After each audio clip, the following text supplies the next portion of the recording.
This Speech or root beer is really good. Is that the diet down there?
So this has got the big soda bottle out front. As soon as they move these damn buses, we can take a picture of it. It's got a cigar lounge or something like that. Yeah. Okay.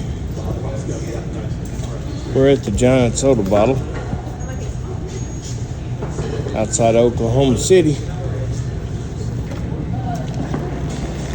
Stopped to get a soda out of the how many thousands of soda types they got in there, you know?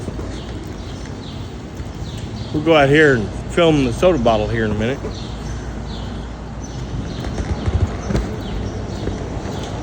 This thing's really cool when it's lit up at night.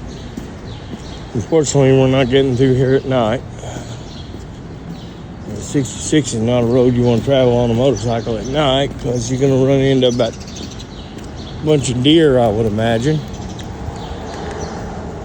And here we have the giant neon soda bottle with the straw. You can look online and find pictures of it lit up. Anyway, it's Dave from Blackbird Cycles. Don't forget to like and subscribe.